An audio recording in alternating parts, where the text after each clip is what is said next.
Think about this for a second. What if the biggest advantage you could have in life right now isn't money, talent, or connections, but timing? What if we're living in one of the few moments in history where starting from zero is actually a hidden superpower? It sounds like a stretch until you zoom out and realize how the barriers that once guarded opportunity have been quietly falling. There was a time when winning meant you had to be born in the right family, know the right people, or live in the right city. Today, that gatekeeping has started to collapse.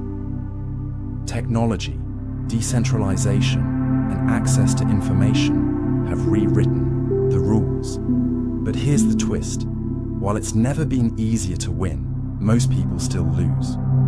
Not because they're lazy or unlucky, but because they haven't updated their mental model. They're playing by old rules in a new game.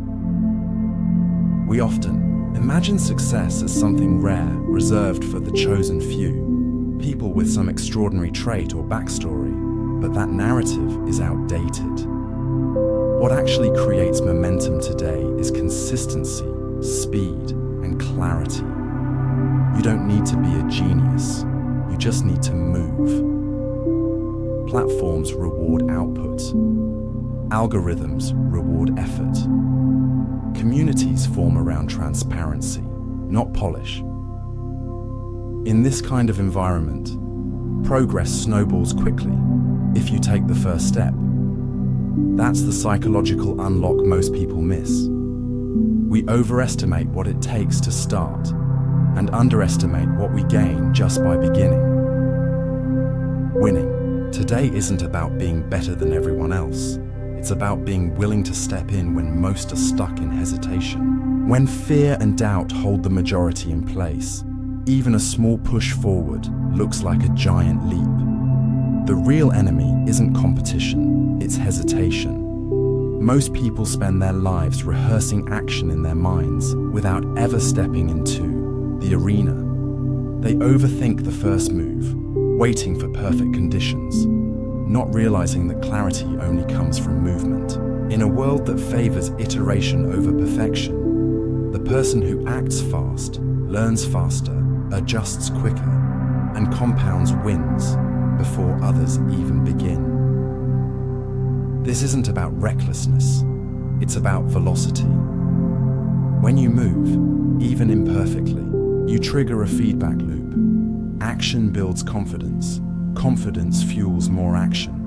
And suddenly, you're not just surviving, you're gaining ground. The old model of waiting until you're ready is obsolete. In fact, readiness is often a byproduct of doing, not a prerequisite for it. The winners today aren't the most prepared, they're the most willing to adapt in public. But here's what's wild. The playing field hasn't just leveled, it's tilted in favor of the bold. We live in a time where a tweet can launch a career, a short video can build an audience, and a single email can spark a business. Distribution has been democratized. Access to tools, education, and people is just a few clicks away. But access without action is irrelevant. That's the paradox of modern opportunity. Everything is easier and more available, yet most still hesitate.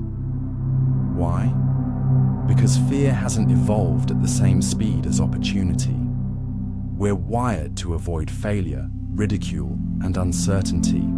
Yet those are the exact environments where growth hides. So the modern advantage goes to those who are emotionally agile. People who feel fear but still move forward, knowing the cost of waiting is higher than the cost of trying. One of the most overlooked reasons people don't win, even when the odds are in their favor, is because they don't recognize opportunity when it's disguised as discomfort. We're conditioned to equate effort with suffering and ease with safety. But in today's world, many of the most valuable doors look boring or awkward at first glance. Posting your thoughts online feels cringy until it builds your audience. Starting that freelance project feels too small until it becomes your income. Asking for help feels vulnerable until it opens a life-changing relationship.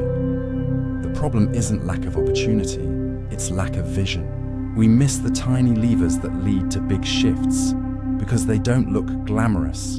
And the longer we stay blind to those levers, the more we convince ourselves that winning is reserved for people who are built different. In reality, they're not. They've just trained themselves to recognize upside where others only see friction. Here's the kicker. The hardest part about winning right now is unlearning what used to be true. We're still operating with mental software that tells us success is linear, slow, or for someone else. But the truth is, leverage has changed. One action can ripple. One skill can scale. One honest post can go viral, connect with thousands, and kickstart a chain of events you never saw coming. The friction that used to slow people down, printing costs, networking barriers, gatekeepers, outdated institutions has mostly vanished. What's left is a wide open field where visibility is free, tools are cheap, and scale is built in. The only question is, are you willing to be seen before you feel ready? Are you willing to try before you feel qualified? Because in a game where so few people show up, just showing up with consistency is a massive competitive edge. Winning in today's world isn't just about strategy, it's about identity. Most people aren't losing because they're making the wrong moves. They're losing because deep down, they don't believe they're the kind of person who wins. They carry quiet scripts like, I'm not tech savvy, I'm not creative, or I'm too late. And those thoughts become invisible walls. What's wild is that these beliefs often formed years ago, maybe even in childhood, yet they're still driving adult decisions. A teacher once called you unfocused, so now you hesitate to start a business. You failed once publicly, so now you avoid risks that could put you in the spotlight. We think we're being rational, but we're just protecting fragile identities. And that's the tragedy. The path is open, the tools are available, the timing is right, but the mind stays locked. To really win, you have to question who told you you couldn't. You have to audit the beliefs running in the background and ask, are these mine, or did I inherit them? What's even more powerful is that once someone does start breaking, that internal script progress tends to feel exponential. Not because the world changes overnight, but because your lens does. You stop seeing barriers and start spotting openings. You stop asking, what if I fail? And start asking, what if this works? That shift is magnetic. It pulls opportunities, people, and energy toward you because you're finally moving in alignment with belief instead of against it. This is why it's never been easier to win. Not because success itself is easy, but because the tools, reach, and leverage are so disproportionate to the effort required once belief is aligned. The hard part isn't the doing, it's believing you're someone worth doing it for. Once that flips, you don't just chase success, you start expecting it. And that's when the game gets fun. Imagine waking up in a world full of open doors. But every time you walk past one, your brain whispers, it's not for you. That's not a metaphor, that's biology. Your brain isn't designed to seek opportunity, it's designed to avoid risk. For most of human history, staying safe was more valuable than stepping forward. The people who hesitated before trying something new, they lived. The ones who explored too far or stood out too much, often they didn't.